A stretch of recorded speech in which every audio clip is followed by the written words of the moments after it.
Di ujung terminal yang tak pernah benar-benar tidur, Wagiman berdiri sendirian. Deru mesin bas, teriakan calo, dan makian sopir berbaur menjadi kebisingan yang tak lagi ia dengar. Rompi parkir lusuh melekat di tubuhnya yang menua, sementara wajahnya keras seperti batu yang telah lama digerus hujan. Tak ada yang tahu, pria parubaya itu dulu adalah badai, datang tanpa peringatan, pergi meninggalkan ketakutan. Tangannya mengangkat peluit, meniupnya pelan, memberi isyarat bas untuk maju. Gerakan itu sederhana, tapi di baliknya tersembunyi tangan yang pernah mematahkan tulang tanpa ragu. Di balik mata yang kini tampak lelah, ada kilatan masa lalu yang tak pernah padam. Terminal ini pernah tunduk padanya. Aspal yang ia pijak pernah basah oleh darah atas perintahnya. Orang-orang lewat tanpa menoleh. Bagi mereka, Wagiman hanyalah tukang parkir tua yang mudah dimaki dan dilupakan. Seorang sopir membentaknya, seorang calo mendorong bahunya. Wagiman hanya menunduk. Ia belajar bahwa diam lebih keras daripada teriakan. Ia menelan amarah seperti menelan racun yang sudah dikenalnya seumur hidup. Namun terminal tak pernah lupa. Setiap sudut menyimpan bisikan. Setiap lampu rem yang menyala mengingatkannya pada malam-malam panjang ketika satu anggukan kepalanya berarti hidup atau mati. Dulu, orang-orang gemetar hanya karena namanya disebut. Kini, namanya terkubur bersama dosa-dosa yang ia pikul sendiri. Hujan turun tipis, membasahi aspal yang retak. Wagiman menatap genangan air, melihat bayangan wajahnya sendiri, asing, tua, dan penuh luka.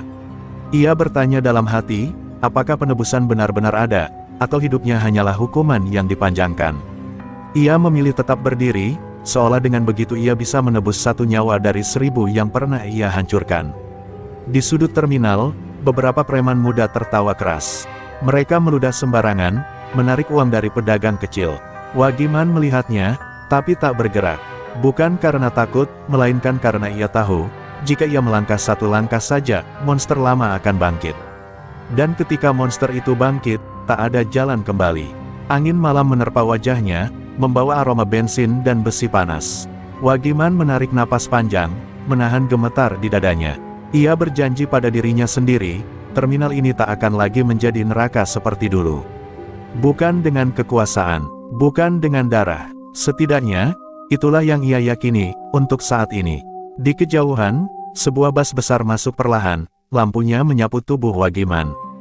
Dalam cahaya itu, bayangannya memanjang di aspal, besar, gelap, dan menakutkan. Seolah masa lalu berdiri tepat di belakangnya, menunggu waktu yang tepat untuk menyapa kembali. Dan tanpa disadari Wagiman, terminal sedang bersiap menguji janji terbesarnya. Lampu terminal berpendar redup, memantul di genangan air yang belum kering. Wagiman masih berdiri di tempatnya, sementara bayangan panjangnya perlahan memudar di telan gelap. Namun pikirannya melayang jauh ke masa ketika bayangan itu bukan sekadar bayangan, melainkan ancaman. Dulu, saat langkah kakinya saja cukup membuat orang menyingkir, terminal ini bergetar setiap kali ia muncul. Ingatan itu datang tanpa izin. Wagiman melihat dirinya yang lebih muda, berdiri di tengah kerumunan preman dengan dada tegak dan mata dingin. Tak ada yang berani menatapnya terlalu lama. Ia tak perlu berteriak atau mengancam. Satu lirikan sudah cukup untuk membuat tangan gemetar dan lutut lemas. Kekuasaan menempel padanya seperti bau darah yang tak bisa hilang. Terminal kala itu adalah kerajaan gelap. Setiap sudut dijaga, setiap aliran uang mengalir ke satu tangannya. Pedagang membayar dengan rasa takut, sopir menyerahkan uang dengan wajah tertunduk. Dan Wagiman menerima semuanya tanpa rasa bersalah. Baginya, dunia memang seharusnya tunduk pada yang paling kuat. Ia masih ingat malam-malam panjang di mana jeritan bercampur suara mesin bas. Orang-orang yang berani melawan akan menghilang, meninggalkan cerita bisik-bisik yang semakin menguatkan namanya. Wagiman tidak selalu mengotori tangannya sendiri, tapi ia tak pernah menghentikannya. Diamnya adalah perintah, dan perintahnya selalu ditaati. Namun di balik kekuasaan itu, ada kehampaan yang tak pernah ia akui.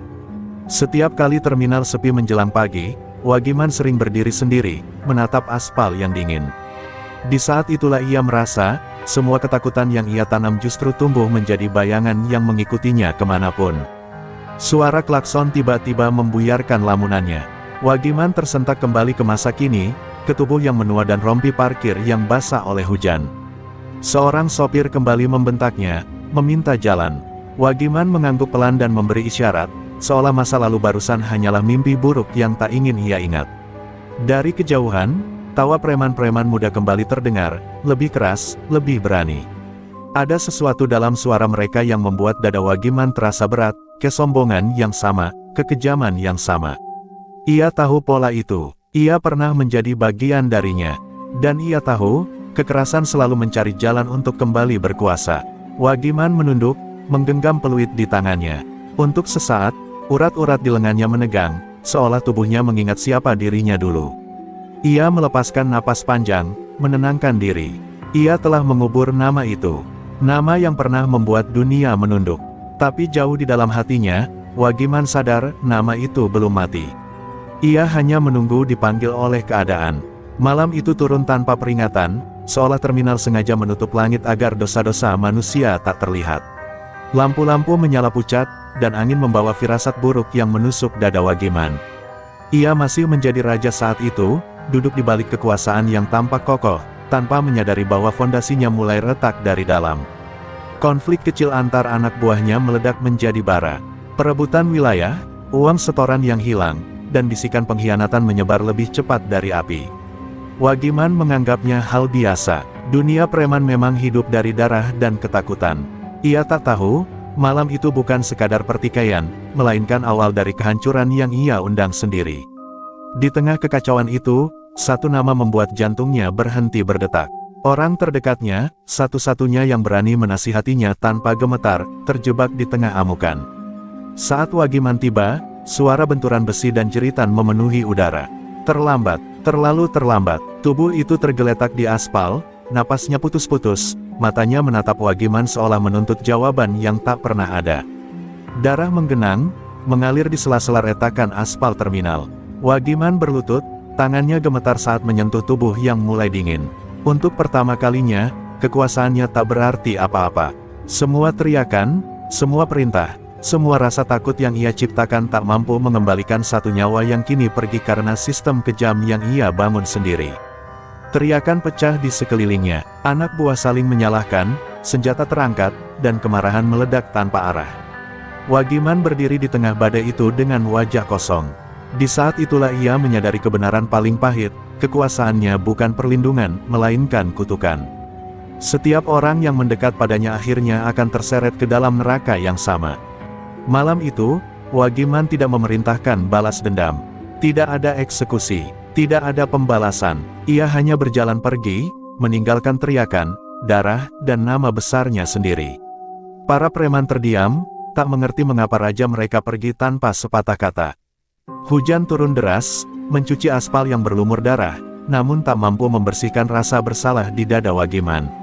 Ia berjalan tanpa tujuan, membiarkan hujan menghantam wajahnya seperti hukuman. Setiap langkah menjauh dari terminal terasa seperti mencabut sebagian jiwanya, tapi ia tahu, jika ia bertahan, akan lebih banyak nyawa yang hilang. Sejak malam itu, Wagiman menghilang dari dunia preman. Tak ada perpisahan, tak ada pengumuman, hanya cerita-cerita bisik yang menyebut namanya dengan nada takut dan bingung. Raja terminal lenyap, meninggalkan tahta berdarah yang tak lagi ingin ia duduki. Dan di balik kegelapan malam penuh darah itu, lahirlah seorang pria yang membawa dosa seumur hidupnya, tanpa tahu bahwa masa lalu belum selesai dengannya. Pagi datang dengan sunyi yang aneh. Terminal yang biasanya gaduh terasa kaku, seolah menahan napas. Kabar menyebar pelan tapi pasti, Wagiman tak lagi terlihat. Tak ada perintah pagi, tak ada penarikan setoran, tak ada suara berat yang biasa menentukan nasib banyak orang. Kekosongan itu justru lebih menakutkan daripada teriakan. Anak buahnya menunggu, tapi Wagiman tak datang. Mereka mendatangi tempat-tempat yang biasa ia singgahi, namun yang tersisa hanya jejak kaki di lantai semen dan bau rokok yang memudar. Raja mereka seolah lenyap di telan malam penuh darah itu. Tidak ada tanda perlawanan, tidak ada pengumuman penarikan diri. Hanya ketiadaan yang menyakitkan. Wilayah-wilayah yang dulu ia kuasai mulai diambil alih satu persatu. Tanpa instruksi, tanpa restu, tanpa pertumpahan darah besar. Wagiman tidak mempertahankan apapun. Ia membiarkan kekuasaan itu runtuh seperti bangunan tua yang akhirnya menyerah pada waktu. Bagi dunia preman, itu adalah penghinaan yang tak masuk akal. Raja seharusnya mati bertarung, bukan pergi begitu saja. Bisik-bisik pun muncul. Ada yang bilang Wagiman tewas malam itu dan jasadnya dibuang. Ada yang percaya ia dibunuh oleh anak buahnya sendiri. Beberapa bersumpah melihatnya pergi dalam hujan, tapi tak ada yang yakin. Dunia preman menolak menerima kenyataan bahwa seseorang sekejam Wagiman bisa memilih berhenti. Sementara itu, Wagiman berjalan tanpa nama. Ia memotong rambutnya, menanggalkan pakaian khas kekuasaannya, dan menundukkan kepala dimanapun ia singgah. Setiap langkah menjauhi terminal adalah langkah menjauhi darah, meski rasa bersalah terus mengejarnya. Ia hidup dari hari ke hari, menolak mengingat siapa dirinya dulu. Kekosongan kekuasaan melahirkan kekacauan kecil, tapi tak ada yang berani menyebut nama Wagiman sebagai legenda. Nama itu dianggap kutukan. Raja yang turun tahta tanpa perlawanan dianggap lebih memalukan daripada raja yang mati. Maka dunia memilih cara paling kejam, menguburnya hidup-hidup dalam cerita. Wagiman mendengar kabar tentang dirinya sendiri dari kejauhan. Tentang kematian yang tak pernah ia alami, tentang pengkhianatan yang tak pernah ia balas. Ia tidak membantah. Baginya, dianggap mati adalah harga yang pantas untuk dosa yang tak terhitung. Lebih baik dunia percaya ia hilang, daripada tahu ia masih bernapas. Sejak hari itu, Wagiman bukan lagi raja. Ia menjadi bayangan, hidup di pinggir dunia yang dulu ia kuasai. Tanpa mahkota, tanpa wilayah, tanpa nama. Dan di tengah kejatuhan itu, ia percaya semuanya telah berakhir. Ia tak tahu, kejatuhan sang raja hanyalah awal dari jalan panjang yang akan memaksanya kembali menatap terminal yang pernah ia tinggalkan. Waktu berputar membawa Wagiman kembali ke terminal yang sama, namun dalam wajah yang sama sekali berbeda. Kini ia berdiri di antara bus-bus tua dan asap knalpot, mengenakan rompi parkir yang baunya tak pernah benar-benar hilang. Tak ada yang mengenalinya, tak ada yang peduli. Terminal yang dulu tunduk ini memperlakukannya seperti debu yang bisa disapu kapan saja. Setiap pagi ia datang lebih awal, menandai jalur bus dengan gerakan lambat dan patuh. Upahnya kecil, cukup untuk makan dan tidur di kamar sempit yang dindingnya mengelupas. Wagiman tak pernah mengeluh. Baginya, hidup sederhana adalah hukuman yang ia terima dengan sukarela. Setiap keringat yang jatuh terasa seperti penebusan kecil atas darah yang pernah menggenang di tangannya. Preman-preman kecil sering menjadikannya sasaran ejekan. Mereka mendorong bahunya, merampas rokoknya, menertawakannya di depan pedagang. Tua tak berguna, kata mereka sambil tertawa. Wagiman hanya menunduk, mengambil kembali rompinya yang terjatuh, lalu berdiri di tempat semula seolah tak terjadi apa-apa. Di balik sikap diam itu, ada pertempuran yang jauh lebih besar. Tangannya sering gemetar, bukan karena takut pada mereka, melainkan karena tubuhnya mengingat cara-cara lama. Setiap dorongan kecil terasa seperti percikan api yang nyaris membangunkan monster yang telah ia kurung bertahun-tahun. Ia menggenggam peluit erat-erat, menahan diri agar tak berubah menjadi sosok yang ia benci. Beberapa pedagang memandangnya dengan iba, sebagian lain dengan jijik. Tak ada yang membelanya ketika preman kecil memeras uang parkir tambahan atau menendang ember dagangan. Wagiman melihat semua itu, dan setiap kejadian seperti pisau yang mengiris luka lama. Ia tahu bagaimana kekerasan tumbuh, selalu dimulai dari pembiaran kecil. Malam hari menjadi saat paling berat. Ketika terminal sepi dan suara langkah bergema di antara bus-bus yang terparkir, bayangan masa lalu datang tanpa undangan. Wagiman duduk di bangku kayu, menatap lantai, mendengar lagi teriakan yang pernah ia sebabkan. Ia memejamkan mata, memaksa ingatan itu pergi, meski tak pernah benar-benar berhasil. Suatu sore, seorang preman muda menamparkan peluit dari tangannya hingga jatuh ke aspal. Tawa pecah di sekeliling. Wagiman membungkuk memungutnya dengan gerakan pelan. Untuk sesaat, urat di lehernya menegang, matanya gelap, dan udara terasa menipis. Semua berhenti dalam hitungan detik yang menegangkan. Namun Wagiman menarik napas panjang dan kembali berdiri di posisinya. Monster itu tetap terkunci. Ia memilih diam, meski setiap orang mengira ia lemah. Mereka tak tahu, diamnya Wagiman bukan tanda kalah, melainkan janji pada dirinya sendiri. Janji bahwa jika suatu hari ia bangkit, itu bukan untuk berkuasa, melainkan untuk menghentikan kekejaman yang mulai tumbuh kembali di terminal. Hari itu terminal terasa berbeda. Udara lebih panas, suara lebih kasar, dan langkah-langkah asing mulai menguasai lorong-lorong sempit di antara kios. Dari kejauhan, sekelompok pria masuk dengan langkah percaya diri, seolah tempat itu telah menjadi milik mereka. Di tengah rombongan itu, berjalan seorang pria berambut gondrong, diikat asal, matanya liar menatap siapapun tanpa ragu. Senyum bengisnya muncul seperti tanda peringatan. Namanya segera beredar, Lukman Gondrong. Lukman tidak datang untuk bernegosiasi. Kehadirannya sendiri sudah menjadi ancaman. Ia berdiri di tengah terminal, tertawa keras, lalu memerintahkan anak buahnya bergerak. Pedagang yang tak segera menyerahkan uang diseret, dagangannya ditendang, dan wajah-wajah yang berani melawan dihantam tanpa ampun. Terminal yang sempat tenang kembali mengingat bau lama, bau takut dan darah. Sopir-sopir angkot menjadi sasaran berikutnya. Lukman menyebutnya, uang keamanan, tapi yang ia ambil adalah harapan orang-orang kecil. Setiap penolakan dibalas dengan bogem, setiap keterlambatan dibalas tendangan. Teriakan kembali menggema, dan orang-orang belajar lagi bagaimana cara menunduk demi bertahan hidup. Wagiman melihat semua itu dari ujung terminal. Dari tempatnya berdiri, ia mengenali pola yang terlalu familiar. Kesombongan Lukman, kekejaman yang dipamerkan, dan keinginan untuk ditakuti, semuanya seperti cermin dari dirinya di masa lalu. Dada Wagiman terasa sesak, bukan oleh amarah semata, tapi oleh rasa bersalah. Karena membiarkan lingkaran itu hidup kembali. Suatu sore, seorang pedagang tua menolak membayar. Lukman sendiri yang turun tangan. Satu pukulan membuat darah mengalir dari hidung korban. Orang-orang menoleh, lalu berpaling. Wagiman melangkah setengah langkah ke depan, lalu berhenti. Tangannya mengepal, napasnya berat.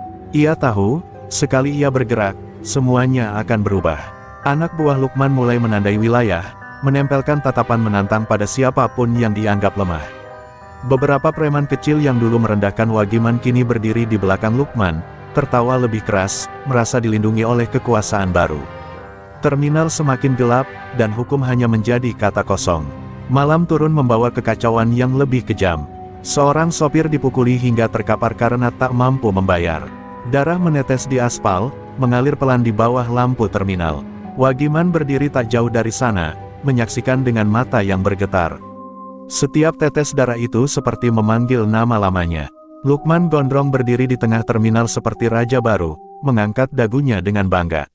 Tawa bengisnya menggema, menandai dimulainya teror. Terminal kembali berdarah, dan di ujung keramaian, Wagiman tahu satu hal dengan pasti, monster yang ia kurung selama ini mulai menggedor pintu dari dalam, menuntut untuk dilepaskan.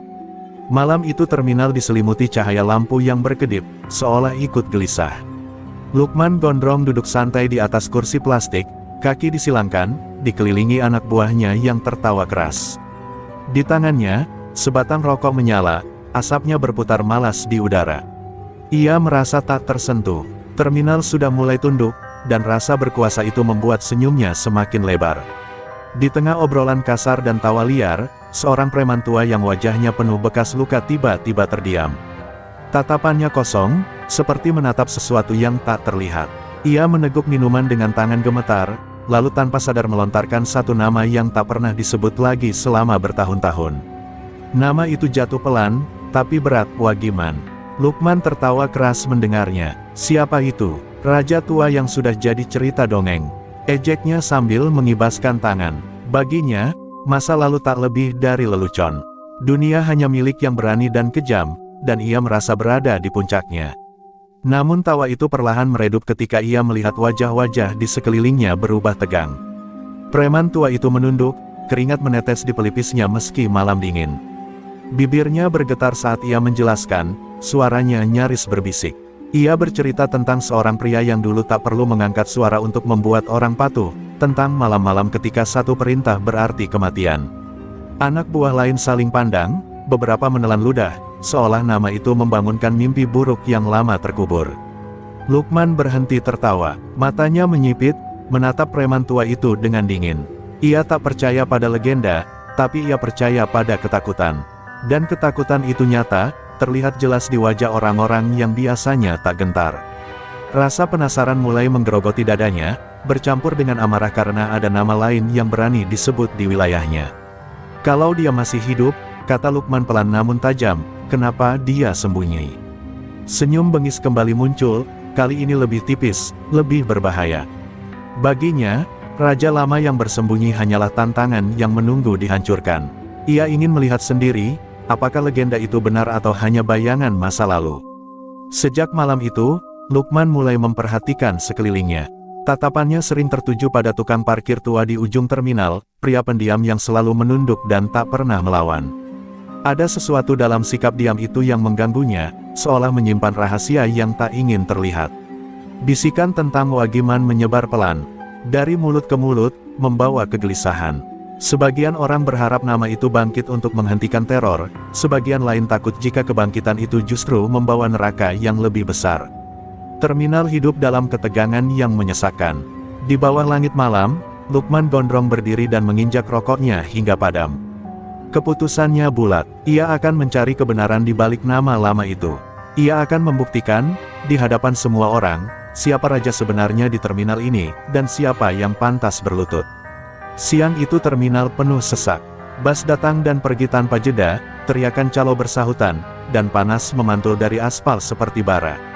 Di tengah keramaian itu, Lukman gondrong melangkah maju dengan langkah lebar, diikuti anak buahnya. Tatapannya menyapu terminal hingga berhenti pada satu sosok di ujung, tukang parkir tua dengan rompi lusuh yang berdiri tenang seolah tak menyadari apa yang akan terjadi. Lukman mendekat tanpa kata, kerumunan perlahan memberi ruang, merasakan firasat buruk yang menular. "Hei, kau," kata Lukman lantang, suaranya memecah kebisingan. Wagiman menoleh pelan, wajahnya datar, matanya menatap lurus tanpa menantang. Diam itu justru membuat Lukman tersenyum mengejek. "Hidup dari ngatur parkir, ya." Lukman tertawa, disambut tawa anak buahnya. Ia melangkah lebih dekat, menepuk dada Wagiman dengan kasar. "Katanya di terminal ini pernah ada raja. Tapi yang kulihat cuma orang tua tak berguna." Suaranya sengaja dibuat keras, agar semua mendengar, agar penghinaan itu menjadi tontonan. Tangan Lukman melayang, tamparannya mendarat keras di wajah Wagiman. Suara tepukan itu memantul di antara bus-bus, membuat terminal seketika sunyi. Wagiman terhuyung setengah langkah, tapi tak jatuh. Ia tak membalas, ia tak berkata apa-apa, hanya menunduk sebentar, seperti menelan rasa pahit yang sudah terlalu sering ia rasakan. Lukman belum puas, ia mendorong bahu Wagiman hingga lututnya menyentuh aspal. "Sujud," perintahnya sambil menekan kepala Wagiman dengan sepatu. Beberapa orang memalingkan wajah, tak sanggup melihat lebih lama. Yang lain menahan napas, menunggu ledakan yang tak kunjung datang. Wagiman tetap diam, tangannya mengepal di samping tubuhnya, kukunya menekan telapak hingga hampir melukai kulit. Napasnya berat, teratur, seolah ia sedang menahan sesuatu yang jauh lebih besar dari rasa sakit fisik. Di dalam dirinya, pintu besi itu bergetar hebat. Saat Lukman tertawa puas dan menarik kakinya, Wagiman perlahan mengangkat kepala. Mata yang selama ini redup berubah. Gelap, dingin, tajam seperti pisau yang baru diasah. Tak ada amarah yang meledak, hanya ketenangan mematikan yang membuat udara di sekitarnya terasa berat. Untuk sesaat, Lukman terdiam. Ia merasakan sesuatu yang tak bisa ia jelaskan, bukan takut, tapi naluri purba yang berteriak bahwa ia baru saja menyentuh sesuatu yang seharusnya dibiarkan tidur. Kerumunan pun merasakan hal yang sama. Terminal kembali bising, tapi ketegangan itu menetap, menggantung di udara. Wagiman berdiri perlahan, merapikan rompinya, lalu kembali ke posisinya seperti tak terjadi apa-apa. Namun sejak saat itu, semua tahu, diamnya bukan lagi kelemahan. Tantangan telah dilontarkan di depan umum. Dan di balik tatapan gelap Wagiman, sesuatu telah bangkit, sesuatu yang tak akan berhenti sampai kebenaran tentang siapa raja sebenarnya terjawab dengan darah atau penebusan. Setelah kejadian siang itu, terminal tak lagi sama. Orang-orang berbisik lebih pelan, langkah terasa lebih hati-hati. Nama Wagiman tak disebut, tapi tatapan-tatapan curiga mulai mengarah padanya. Seperti bara yang tertutup abu, sesuatu di terminal mulai memanas, menunggu hembusan angin yang tepat. Malam-malam berikutnya, satu persatu wajah lama muncul dari bayangan. Pria-pria dengan tubuh penuh bekas luka, mata keras yang pernah menguasai sudut-sudut terminal. Mereka tak datang berkelompok, tak ingin menarik perhatian. Mereka berdiri jauh, memperhatikan Wagiman dari kejauhan, memastikan apa yang mereka lihat siang itu bukan ilusi. Seorang dari mereka akhirnya mendekat. Tanpa salam, tanpa basa-basi. Ia hanya berdiri di samping Wagiman, membantu mengatur parkir seolah itu hal paling wajar di dunia. Ketika bas berlalu, pria itu berbisik pelan, nyaris tak terdengar, "Kami masih di sini." Wagiman tak menoleh, tapi rahangnya mengeras. Kabar menyebar cepat di dunia bawah tanah. Raja lama belum mati. Ia hanya memilih diam. Preman-preman yang dulu tercerai-berai mulai berkumpul, bukan karena perintah, melainkan karena ingatan. Mereka ingat tangan yang pernah memimpin, suara yang pernah melindungi, dan juga menghancurkan. Beberapa dari mereka masih menyimpan dendam pada masa lalu, tapi lebih banyak yang menyimpan rasa hormat. Di bawah kekuasaan Wagiman dulu, mereka hidup dalam ketertiban yang kejam namun jelas. Dibanding kekacauan Lukman Gondrong, masa lalu itu terasa seperti aturan yang tak tertulis namun tegas. Wagiman merasakan kehadiran mereka tanpa perlu melihat. Setiap malam, ia mendengar langkah-langkah yang dikenalnya, merasakan tatapan-tatapan lama yang menunggu satu isyarat kecil. Namun ia tetap diam. Ia tahu, sekali ia mengangguk, tak ada jalan kembali. Lukman mulai mencium perubahan. Anak buahnya melaporkan gerakan mencurigakan, tatapan menantang dari wajah-wajah lama yang seharusnya sudah punah. Lukman menertawakannya, tapi kegelisahan menyelinap ke dalam sikap sombongnya. Ia tahu, badai yang sebenarnya selalu datang tanpa suara. Di sudut terminal, di bawah lampu yang berkedip, Wagiman berdiri dikelilingi bayangan masa lalunya. Mereka tak bersumpah setia, tak mengangkat senjata. Mereka hanya menunggu. Karena mereka tahu satu hal yang pasti, jika Wagiman bangkit, terminal tidak sekadar berubah. Terminal akan berguncang. Keesokan harinya, teror datang tanpa sisa malu. Lukman Gondrong memerintahkan anak buahnya bergerak lebih kejam dari sebelumnya, seolah ingin menghapus segala keraguan tentang siapa penguasa terminal. Sebuah lapak kecil disiram bensin dan disulut api, asap hitam menggulung, jerit pedagang pecah, dan orang-orang berhamburan. Terminal berubah jadi panggung ketakutan yang terang-terangan. Sopir-sopir angkot dipukul di depan umum. Setiap penolakan dibalas tendangan, setiap keluhan dibungkam dengan ancaman. Lukman berdiri menonton dengan senyum bengis, menikmati kekuasaan yang ia pamerkan. Ia ingin semua orang tahu, tak ada lagi batas. Tak ada lagi penahan. Di ujung keramaian, Wagiman menyaksikan semuanya. Dadanya berdebar bukan oleh amarah semata, melainkan oleh keputusan yang selama ini ia hindari. Ia melihat mata pedagang yang putus asa, mendengar tangis yang mengingatkannya pada malam penuh darah bertahun-tahun lalu.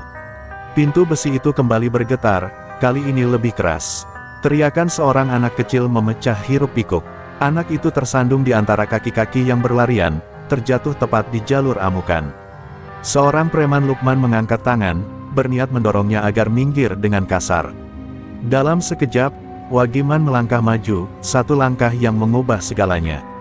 Ia meraih anak itu dan menariknya ke belakang tubuhnya. Gerakannya tenang, terukur. Preman itu mengayunkan tangan, tapi Wagiman sudah membaca arah. Dengan satu gerakan pendek, ia mengunci pergelangan, memutar, dan menghentikannya. Suara kering terdengar, preman itu berteriak dan jatuh berlutut, tangannya tak lagi berfungsi. Kerumunan membeku. Anak buah Lukman terdiam, tak percaya dengan apa yang baru mereka lihat. Itu bukan perlawanan liar, itu teknik, pengalaman, dan ketenangan yang lahir dari puluhan tahun bertahan hidup.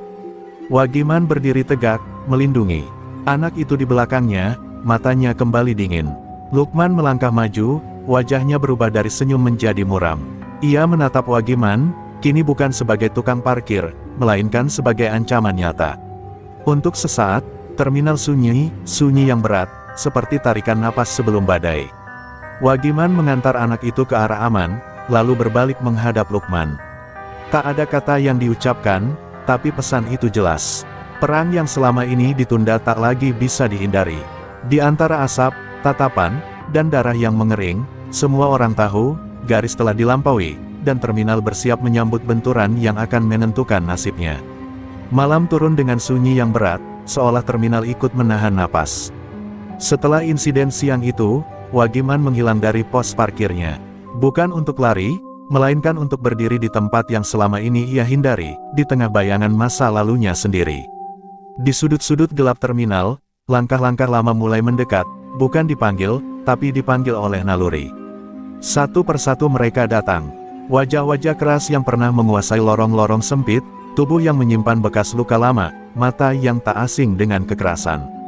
Tak ada yang bersuara, mereka berdiri melingkar, menjaga jarak, seolah takut merusak momen yang rapuh. Di antara mereka, Wagiman berdiri dengan tenang, bukan sebagai raja yang memerintah, melainkan sebagai pria yang telah memilih jalannya. Tak ada pidato, tak ada janji kemenangan. Wagiman hanya menatap mereka satu persatu. Tatapan itu cukup. Di sana ada penyesalan, ada ketegasan, dan ada batas yang jelas. Mereka memahami, jika mereka berdiri bersamanya, ini bukan untuk merampas wilayah atau mengisi kantong. Ini untuk menghentikan kekacauan yang telah melewati garis. Seorang pria bertubuh besar melangkah maju, menunduk singkat. Yang lain mengikuti, bukan dengan sujud, tapi dengan sikap siap. Itulah sumpah mereka, tanpa kata, tanpa simbol. Mereka pernah menjadi mesin kekerasan. Kini, mereka memilih menjadi dinding penahan. Wagiman mengangkat tangan pelan, isyarat sederhana yang dulu berarti perintah mutlak. Kini artinya berbeda. Ia menunjukkan batas, menunjukkan tujuan. Tidak menyerang yang lemah, tidak menumpahkan darah tanpa alasan. Jika harus bertarung, itu untuk melindungi, bukan menaklukkan. Di kejauhan, terminal tampak seperti kota kecil yang terluka. Api kecil masih membara di bekas lapak, suara tangis sesekali pecah. Wagiman menatap ke arah itu, merasakan beban yang tak pernah benar-benar pergi. Ia tahu, mengakhiri kekacauan berarti membuka kembali luka-luka lama, miliknya dan milik orang lain. Kabar bergerak lebih cepat daripada langkah. Lukman Gondrong mencium perubahan udara. Anak buahnya gelisah, laporan datang tentang wajah-wajah lama yang kembali berkumpul. Kesombongan Lukman masih ada, tapi kini disertai kehati-hatian yang tak ingin ia akui. Ia tahu, ini bukan lagi sekadar tukang parkir yang berani melawan. Di bawah lampu terminal yang berkedip, Wagiman berdiri di depan pasukan lamanya. Raja mereka telah kembali, tanpa mahkota, tanpa teriakan. Bukan untuk berkuasa, melainkan untuk menutup lingkaran kekerasan yang dulu ia mulai. Dan saat langkah pertama mereka bergerak serempak, terminal tahu, malam-malam ke depan akan menentukan apakah penebusan benar-benar mungkin. Malam itu terminal tenggelam dalam cahaya kuning yang redup. Lampu-lampu bergetar, angin membawa bau besi dan bensin, seolah memberi tanda bahwa sesuatu yang besar akan pecah. Tanpa aba-aba, dari dua arah yang berlawanan, langkah-langkah cepat mendekat. Bentrokan pertama tak terhindarkan, sunyi malam koyak oleh suara besi beradu dan teriakan yang meledak tiba-tiba. Rantai berayun, senjata tajam berkilat, dan batang besi menghantam aspal. Orang-orang berlarian menjauh, kios-kios tertutup tergesa. Dalam kekacauan itu, Wagiman bergerak ke depan, tubuhnya seperti mengingat ritme lama. Gerakannya tak liar, tak terburu-buru. Setiap langkah terukur, setiap serangan tepat sasaran. Seorang preman Lukman menyerang dengan golok terangkat. Wagiman menghindar setengah langkah, meraih pergelangan, dan memutar arah serangan ke tanah. Bunyi logam jatuh bersahutan. Yang lain maju, tapi Wagiman sudah berada di tengah mereka. Pukulan singkat, dorongan keras, dan satu tubuh terlempar ke sisi Bas. Dari kejauhan, Lukman Gondrong menyaksikan pemandangan itu dengan mata menyipit. Senyum bengisnya memudar. Ini bukan perlawanan biasa. Ini pengalaman yang tak bisa dipelajari dalam semalam. Untuk pertama kalinya, Lukman merasakan denyut ketidakpastian, seperti berdiri di tepi jurang yang tak ia kenal. Bentrok menyebar seperti api. Pasukan lama Wagiman bergerak senyap, menutup celah, melindungi pedagang yang terjebak, mendorong warga sipil keluar dari jalur amuk. Mereka tak berteriak, tak mengumbar kebrutalan. Mereka bekerja sebagai satu tubuh, mengikuti isyarat kecil yang hanya mereka pahami. Wagiman bertarung seperti iblis yang dibangunkan dari neraka, tapi matanya tetap dingin. Ia tak mengejar yang lari. Ia menghentikan yang menyerang. Setiap kali ada celah untuk membunuh, ia memilih melumpuhkan. Di sanalah perbedaan itu terlihat, kekerasan dengan tujuan, bukan amarah. Lukman akhirnya maju, mendorong anak buahnya yang ragu. Ia ingin menguji langsung, namun jarak masih memisahkan mereka. Dari sela-sela kekacauan, tatapan mereka bertemu. Lukman membeku sesaat, seolah baru mengenali bayangan yang selama ini ia kejar. Di antara teriakan dan denting besi, kesadaran itu menghantam Lukman keras-keras. Lawan di depannya bukan tukang parkir, bukan legenda usang. Ia berhadapan dengan raja lama yang bangkit, dan malam penyerbuan ini baru permulaan dari pertarungan yang akan menentukan siapa yang berhak berdiri ketika debu akhirnya turun. Fajar belum sempat menyentuh langit ketika perang itu meledak sepenuhnya. Terminal yang biasanya hidup oleh rutinitas berubah menjadi medan perang tanpa aturan. Teriakan bercampur denting besi, langkah kaki menghantam aspal yang kini licin oleh darah. Api kecil menyala di beberapa sudut, menerangi wajah-wajah yang diliputi amarah dan ketakutan. Pasukan Lukman menyerbu dari berbagai arah, jumlah mereka lebih banyak, lebih beringas. Senjata diayunkan tanpa ragu, rantai berderak, besi menghantam apa saja yang bergerak. Di sisi lain, barisan lama Wagiman bertahan rapat, menutup celah, melindungi jalur aman bagi warga yang terjebak. Terminal tak lagi sekadar tempat singgah, ia menjadi saksi kebiadaban manusia. Wagiman berada di garis depan. Tubuhnya bergerak di antara bayang-bayang bas, memanfaatkan setiap sudut, setiap tiang, setiap ruang sempit. Pukulan datang dari samping, ia menangkis. Serangan dari belakang, ia memutar badan. Namun jumlah tak pernah bohong. Sebilah besi menghantam bahunya, menyisakan nyeri tajam yang membuat napasnya terhenti sesaat. Darah mulai merembes di balik rompi lusuhnya. Setiap gerakan terasa lebih berat, setiap tarikan napas seperti mengiris dada. Seorang anak buahnya berteriak menyuruhnya mundur. Wagiman menggeleng. Ia berdiri lebih tegak, menutup luka dengan telapak tangan, lalu melangkah kembali ke depan. Mundur bukan pilihan, bukan lagi. Benturan semakin brutal, banyak yang tumbang dari kedua sisi. Beberapa tak bangkit lagi. Jeritan kesakitan menggema, bercampur dengan suara sirene jauh di luar terminal yang tak pernah benar-benar mendekat. Hukum terasa jauh, tak relevan. Yang tersisa hanyalah keberanian dan tekad untuk bertahan. Lukman Gondrong mengamuk, mendorong pasukannya maju, berteriak memerintahkan serangan tanpa henti. Namun tatapannya terus mencari satu sosok, Wagiman, yang meski berdarah, tetap berdiri. Setiap kali Wagiman bangkit dari serangan, keyakinan Lukman terkikis sedikit demi sedikit. Wagiman terhantam jatuh ke satu lutut. Aspal dingin menyentuh telapak tangannya yang basah oleh darah. Untuk sesaat, dunia berputar. Namun ia menggertakkan gigi, mengingat wajah-wajah yang ia lindungi malam ini. Ia menolak menyerah. Dengan sisa tenaga, ia berdiri lagi, tatapannya menyala di balik kelelahan. Ketika malam mulai menyerah pada pagi, terminal dipenuhi tubuh-tubuh yang tergeletak. Darah mengalir mengikuti retakan aspal, membentuk jejak-jejak bisu. Di tengah kehancuran itu, Wagiman masih berdiri, terluka parah, napas terengah, tapi tak mundur selangkah pun. Dan semua yang menyaksikan tahu, perang ini belum selesai, tapi satu hal telah berubah selamanya. Asap tipis menggantung di udara ketika suara pertempuran perlahan mereda.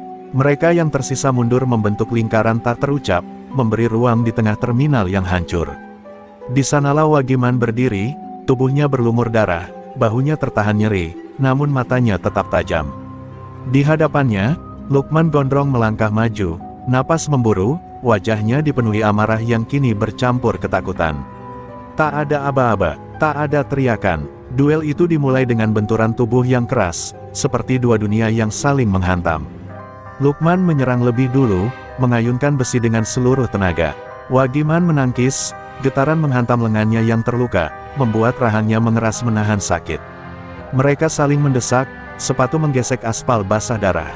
Lukman bertarung dengan kebrutalan mentah, serangan bertubi-tubi, teriakan, dan dorongan penuh amarah. Wagiman melawan dengan ketenangan dingin, membaca arah, memotong ritme. Setiap serangan Lukman dijawab dengan gerakan singkat yang menghancurkan keseimbangan. Masa kini menabrak masa lalu, kesombongan muda berhadapan dengan pengalaman pahit. Pukulan mendarat di wajah Wagiman, membuat kepalanya terhuyung. Darah menyembur dari bibirnya. Lukman tersenyum, mencium peluang, lalu menerjang. Namun Wagiman memutar badan, menghantamkan siku kerusuk, disusul dorongan keras yang membuat Lukman terlempar ke tiang besi. Dentuman itu menggema, menghentikan napas semua yang menyaksikan. Lukman bangkit dengan teriakan liar, mengayun tanpa perhitungan. Wagiman membiarkannya mendekat, lalu masuk ke jarak dekat, terlalu dekat untuk amarah yang membabi buta. Kunci, bantingan, dan lutut menghantam perut. Udara keluar dari paru-paru Lukman dalam satu embusan panjang. Wajahnya memucat, matanya melebar. Namun Lukman belum kalah. Ia meraih apa saja yang bisa dijadikan senjata, menghantamkannya dengan putus asa. Wagiman terjatuh, lututnya kembali menyentuh aspal. Sekejap hening menyusul, masa lalu menghantam pikirannya, malam penuh darah, orang-orang yang ia hilangkan, janji untuk tak kembali menjadi iblis. Wagiman bangkit, perlahan, Tatapannya gelap dan jernih sekaligus. Ia menangkis serangan terakhir Lukman, memutar pergelangan, dan menjatuhkan senjata itu. Mereka berhadapan dalam jarak napas, keringat dan darah bercampur. Dua raja tanpa mahkota, berdiri di persimpangan takdir. Pukulan penentu datang bukan dari amarah, melainkan keputusan. Wagiman menghantam, sekali, tepat. Lukman terhuyung dan jatuh berlutut. Asap menghilang perlahan, menyisakan keheningan yang berat. Di atas aspal terminal yang berlumur darah, masa lalu dan masa kini bertabrakan, dan hanya satu yang tersisa berdiri. Keheningan jatuh seperti palu setelah duel itu berakhir. Asap memudar, suara rintihan terdengar terpisah-pisah, dan lampu terminal kembali berkedip pelan. Lukman gondrong berlutut di tengah aspal, tubuhnya gemetar, napasnya terpotong-potong. Wajah yang tadi penuh kesombongan kini retak, matanya menatap kosong ke tanah yang basah oleh darahnya. Sendiri, Wagiman berdiri di depannya, terhuyung namun tegak. Setiap napas terasa perih, luka-luka di tubuhnya menuntut perhatian, tapi ia menolak jatuh. Ia menatap Lukman tanpa kebencian, tanpa kemenangan yang dirayakan. Yang ada hanya akhir dari sebuah siklus, akhir yang ia pilih dengan sadar. Dengan satu isyarat tangan, Wagiman menghentikan siapapun yang berniat menghabisi. "Cukup," katanya singkat. Suara itu tak keras, tapi tegas. Perintah lama itu kembali berfungsi, namun dengan makna baru. Malam ini bukan tentang nyawa yang direnggut, melainkan pelajaran yang tak akan terlupa. Anak buah Lukman saling pandang. Melihat pemimpin mereka berlutut, tulang punggung mereka patah. Satu demi satu, senjata dijatuhkan. Rantai berderak jatuh ke aspal. Lutut menyentuh tanah, diikuti tatapan tertunduk. Ketakutan yang dulu mereka tebarkan kini berbalik menghantam diri sendiri. Lukman mencoba bangkit, namun tubuhnya tak lagi patuh. Ia mendongak, bertemu tatapan Wagiman yang dingin namun jujur. Tak ada ejekan, tak ada balas dendam, hanya cermin yang memantulkan siapa dirinya, seorang yang kalah oleh keserakahannya sendiri. Di sekeliling mereka, orang-orang keluar dari persembunyian. Pedagang, sopir, pekerja terminal. Mereka menyaksikan pemandangan yang tak pernah mereka bayangkan, preman paling kejam bertekuk lutut tanpa dieksekusi. Harga diri yang hancur itu terasa lebih berat daripada kematian. Wagiman melangkah mendekat, menurunkan suaranya. "Terminal ini bukan milik siapapun," katanya. Kata-kata itu menggema, sederhana namun menutup bab panjang kekerasan. Lukman menelan ludah, menyadari bahwa kekalahannya bukan hanya fisik, melainkan moral. Tidak ada sorak, tidak ada perayaan, hanya napas yang kembali teratur dan senjata yang tak lagi terangkat. Di aspal terminal, lutut-lutut menyentuh tanah, menandai berakhirnya teror. Malam itu, tanpa pembunuhan, kekuasaan yang dibangun dari rasa takut runtuh sepenuhnya, meninggalkan kehancuran harga diri yang tak akan pernah pulih. Pagi datang dengan cara yang berbeda. Bukan dengan teriakan, bukan dengan makian, melainkan dengan kesunyian yang terasa asing. Terminal terbangun perlahan, seolah ragu untuk percaya bahwa malam penuh darah telah berlalu. Asap menghilang, api padam, dan yang tersisa hanyalah jejak-jejak di aspal, bekas pertarungan yang tak ingin diingat siapapun. Preman-preman lenyap seperti bayangan yang diterpa matahari. Tidak ada lagi tatapan mengintimidasi di sudut-sudut kios, tidak ada tangan yang menuntut setoran. Mereka yang semalam berlutut pergi dengan kepala tertunduk, membawa luka dan rasa malu yang lebih berat dari beban apapun. Terminal ditinggalkan tanpa penguasa, dan untuk pertama kalinya, itu terasa benar. Pedagang mulai membuka lapak dengan tangan gemetar. Beberapa menangis tanpa suara, mengusap mata sambil merapikan barang dagangan yang tersisa. Air mata itu bukan hanya karena kehilangan, melainkan karena lega. Mereka menatap sekitar, menunggu ancaman yang tak kunjung datang, lalu menarik napas panjang ketika menyadari pagi ini aman. Sopir-sopir angkot menyalakan mesin dengan perasaan yang telah lama hilang. Klakson terdengar bukan sebagai peringatan, melainkan sebagai tanda mulai bekerja. Mereka saling bertukar pandang, tersenyum tipis, dan kembali ke rutinitas tanpa menoleh ke belakang. Rasa takut yang biasa menumpang di jok penumpang akhirnya turun. Terminal terasa lapang, suara langkah terdengar jelas, percakapan mengalir lebih pelan, dan anak-anak kembali berlari di sela-sela kios tanpa diperingatkan untuk menjauh. Kehidupan kecil itu kembali tumbuh di ruang yang semalam menjadi medan perang. Wagiman berjalan pelan menyusuri terminal. Setiap langkahnya diiringi tatapan penuh hormat, bukan ketakutan. Ia menunduk singkat, menolak perhatian yang berlebihan. Bagi dirinya, ketenangan ini adalah hadiah yang rapuh, sesuatu yang harus dijaga, bukan dirayakan. Di sudut-sudut tertentu, orang-orang berhenti sejenak untuk berdoa atau mengucap terima kasih pada siapapun yang mereka percaya. Terminal yang sunyi memberi ruang bagi perasaan-perasaan yang tertahan lama. Duka dan lega bercampur, membentuk keheningan yang menenangkan. Ketika matahari naik lebih tinggi, terminal kembali hidup tanpa teror. Sunyi itu bukan kekosongan, melainkan jeda. Jeda untuk bernapas, untuk percaya lagi, untuk memulai hari tanpa ketakutan. Dan di tengah ketenangan itu, semua orang tahu, apa yang terjadi semalam telah mengubah segalanya. Kabar tentang berakhirnya teror menyebar cepat, lebih cepat dari bus pertama yang berangkat pagi itu. Pedagang, sopir, dan pekerja terminal berkumpul tanpa dikomando. Mereka mencari satu sosok, Wagiman, pria yang semalam berdiri di antara darah dan api. Tatapan mereka penuh harap, seolah keselamatan baru ini membutuhkan pemilik. Beberapa orang mendekat dengan suara bergetar. Mereka berbicara tentang ketertiban, tentang rasa aman yang baru dirasakan, tentang kekhawatiran bahwa kekosongan akan kembali diisi oleh kekerasan. "Pimpin kami," kata seseorang akhirnya, mewakili banyak suara yang lain. "Jangan biarkan ini terjadi lagi." Wagiman mendengarkan tanpa menyela. Wajahnya lelah, luka-luka masih dibalut seadanya. Ia memandang terminal yang mulai ramai, mendengar suara mesin dan percakapan yang kembali normal. Di dalam dirinya, kenangan kekuasaan berkelebat, betapa mudahnya semuanya kembali seperti dulu jika ia mengangguk. Ia menggeleng pelan. "Tidak," katanya singkat. Kerumunan terdiam. Beberapa wajah menunjukkan kebingungan, yang lain kekecewaan. Mereka tak mengerti mengapa seseorang yang mampu mengendalikan kekacauan justru menolak memegang kendali. Wagiman melangkah setengah maju, suaranya tetap rendah namun jelas. "Terminal tidak butuh raja," ucapnya. Kata-kata itu jatuh seperti batu di air tenang. "Terminal butuh penjaga." Ia menatap satu persatu, memastikan mereka mendengar maknanya. Ia menjelaskan dengan sedikit kata. Raja menuntut tunduk, penjaga memastikan tak ada yang menindas. Kekuasaan selalu mengundang perebutan, sementara penjagaan mengundang tanggung jawab. Ia tak ingin lingkaran itu terulang, tak untuk dirinya, tak untuk terminal ini.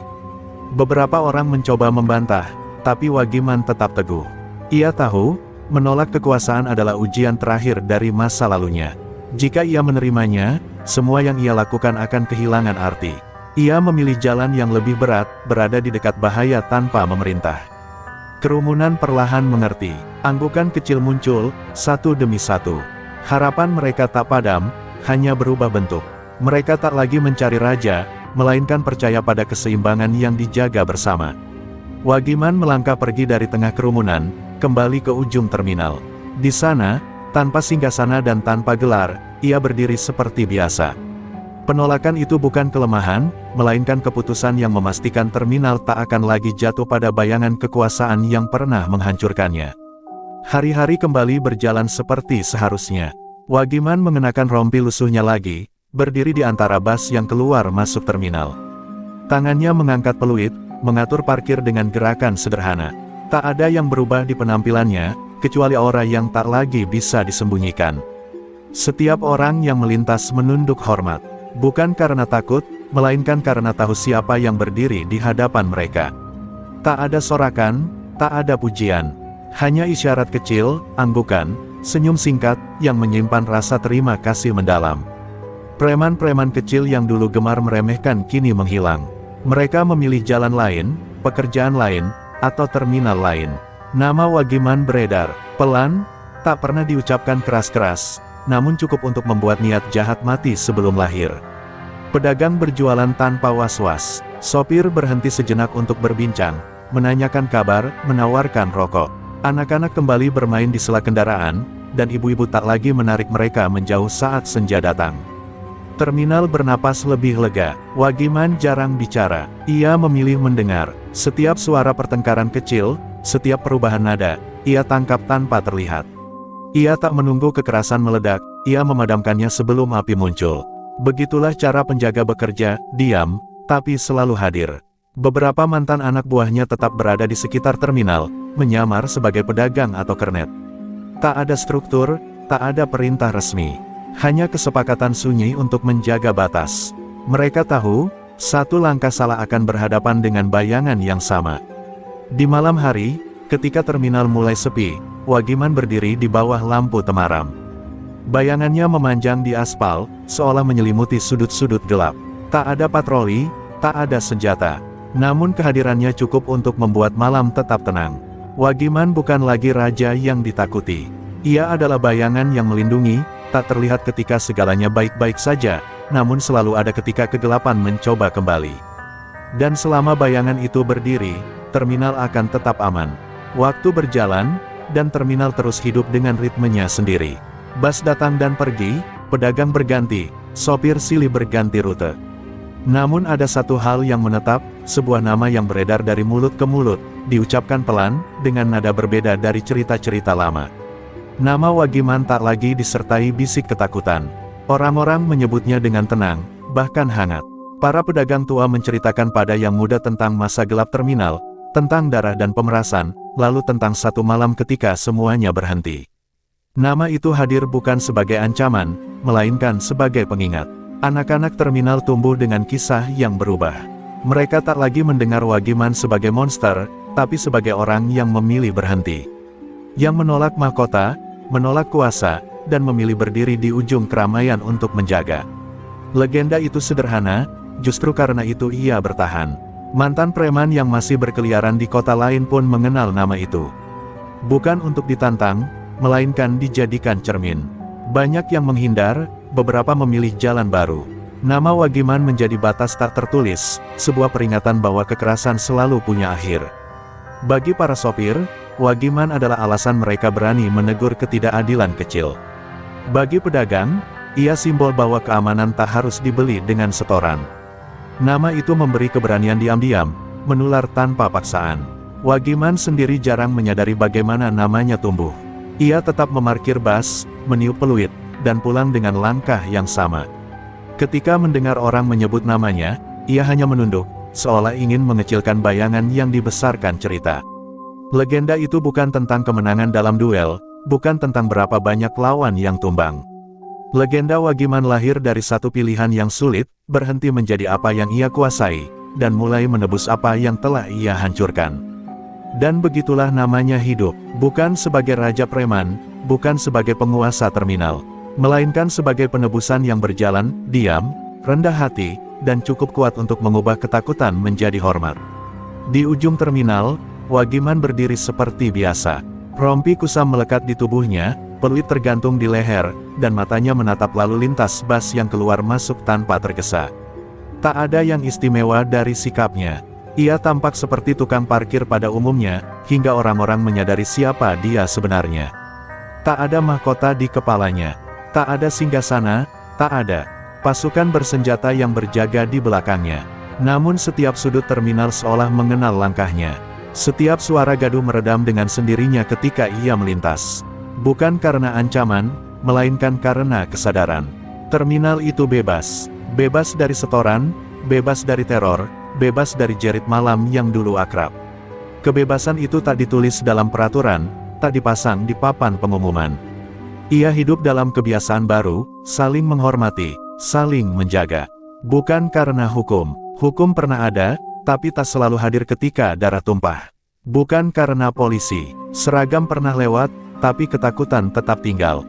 Semua orang di terminal tahu itu. Mereka pernah hidup di sela-sela janji yang tak pernah ditepati. Terminal ini bebas karena satu pilihan. Pilihan seorang pria yang pernah menjadi iblis bagi banyak orang. Seorang penguasa yang mengenal kekerasan lebih dalam dari siapapun, dan justru karena itu, ia tahu kapan harus berhenti. Wagiman tak menghapus masa lalunya. Ia memikulnya. Setiap luka adalah pengingat, setiap tatapan hormat adalah tanggung jawab. Ia tak mengklaim dirinya suci. Ia hanya memastikan tak ada lagi yang harus menjadi seperti dirinya dulu. Saat matahari condong ke barat, bayangannya memanjang di aspal terminal. Bayangan itu tak mengancam, tak pula memerintah. Ia hanya menutup celah-celah gelap agar tak tumbuh kembali. Sebuah penjagaan tanpa suara, dan begitulah Wagiman hidup, raja tanpa singgasana. Ia tak dikenang karena kekuasaannya, melainkan karena keputusannya. Terminal berdiri bebas, bukan karena siapa yang memerintah, melainkan karena seorang mantan iblis memilih menjadi penjaga.